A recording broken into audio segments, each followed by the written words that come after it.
everyone from 3 the Smart Way. Don't forget to like and subscribe if you haven't already. One thing that I just wanted to tell you guys about that I did not think was going to be near as impactful as it was for me. It was just something that I picked up to do because I thought it would be kind of neat, possibly neat, maybe not even guaranteed neat, but I just thought it would be kind of neat to have. Also, I have a terrible memory. Um, so I thought with the birth of our first one that I would actually keep a journal. It just starts from day of induction and kind of works its way through. Don't think of this, I mean, if you're not an amazing writer, not a biggie. If you don't like to write, also not a biggie. I literally would just keep this on my nightstand. If something spectacular, fun, or different happened that day, it was there. I can merely write the date and create a couple of bullets as far as what happened today or that week. You can keep it as broad or specific as you want to. Mine starts from our trip to the hospital and kind of picks up from there. I have seen people do them where it's journaling the entire pregnancy. I didn't really feel like that was necessary. I feel like the pregnancy I pretty much remembered pretty well.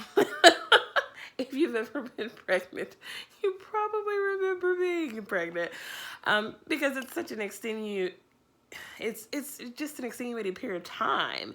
And so I didn't feel like I needed to start there, but I did want to, I do think that there's some humor in the fact that if God allowed you to remember everything about childbirth, there would be a whole bunch of families of single children. Like, I don't think that women would allow themselves to go through it multiple times.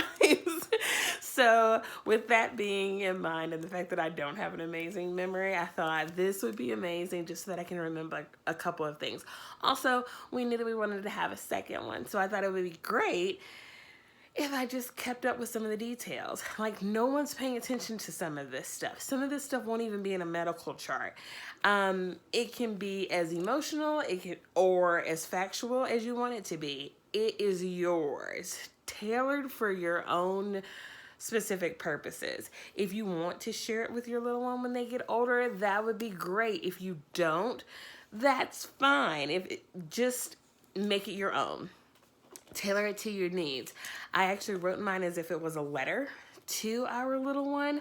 So like I said, it starts on the way to the hospital, then goes into the actual labor and delivery. And I'm going to be perfectly honest with you, there are times where I have actually written in the journal, I will never forget this. And having read this 5 years after this actually happened, I have completely forgotten it, okay?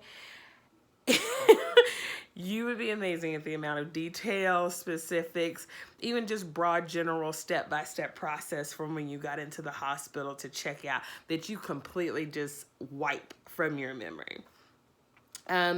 Of course, to make room for other stuff that you need to know, but I was really shocked at the amount of things that I forgot, to the point that when I picked it up to read it during this pregnancy, I read it all in one night because I was just completely shocked at the amount of factual information that I wrote about my child, my birth, my labor, that I had just completely forgotten.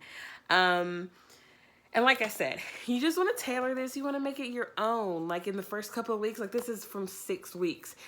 You don't have a lot of time to sit down and write these long romantic journal entries. Just bullet it. There will be some nights when you get the chance to write a little bit more, and that's what I did on a nightly, not on a nightly basis necessarily, but I always kept this on my nightstand. So if something spectacular or fun or different happened on that day, it was just easy to just grab this. I kept a pen on it, so I never even had to look for a pen, and I would just write that day's date or how old he was, and just a couple of the things. So 6 weeks, burping without prompt, hates diaper changes and baths. It's funny because after reading that, I completely forgot how much our first one absolutely hated to be naked. And I mean cried and cut up for every diaper change and every bath. As soon as you put his clothes back on, it was perfectly fine, like nothing had ever happened. But like knowing and remembering those things, 7 weeks scheduled first photos, that was bold. Um, also probably worst pictures I've ever taken in my entire life, but nonetheless. Started stretching after nap with both arms up in the air. I mean, just different things, and even like putting in the information about their weight and their length, because you're constantly getting those measurements every time you get to the get them in for a doctor's appointment, which is pretty consistent in those first couple of weeks and months. So week 9, first night without mommy and daddy, went on a double date. Just little things like that, because I would never remember, like, oh, when did we leave you for the first time? I don't really remember. If you would have asked me that before reading this, I probably would have said it was September and he was born in May. That was way off. So it's saying, you know, week 9, we left him for the first night. Week 12, spent a week in Florida. Met most of my husband's family. What we did for our first wedding anniversary with the baby. I mean, just make this your own. Like I said, I bulleted a lot of the items in the journal.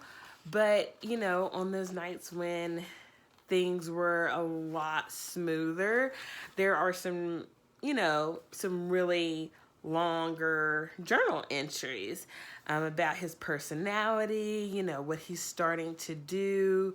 Here's one, something I feel guilty about. Him rolling off the sofa for the first time. That happens to everybody. Not that I'm encouraging it, but it does. It happens to everybody. Yeah, that happens to everybody. But nonetheless, I have a journal entry about it because that day it was catastrophic. You know what I mean? So write in it as often, as frequently as you do or don't want to. Write it as if you're the audience or the child is the audience, you know, when they're 20, 30 years old having their first little ones and wondering, I wonder what it was like for my parents when I was this age. Make it your own. And I think that no matter what you end up with, whether it's, you know, an amazing long letter of love to your little one for them to enjoy later, or if it's just a list of reminders for you as you journey through subsequent pregnancies, I think that you'll be really pleased with it and it'll bring you a lot of joy. So thanks again for joining us on 3 the Smart Way. Don't forget to like and subscribe, and tell me if you guys ever did a journal for your pregnancy to kind of map things out or see how far you've come. It's a very fun thing to do, and I'd love to hear from you guys about it. Thanks again for joining, and we'll talk to you again soon. Bye.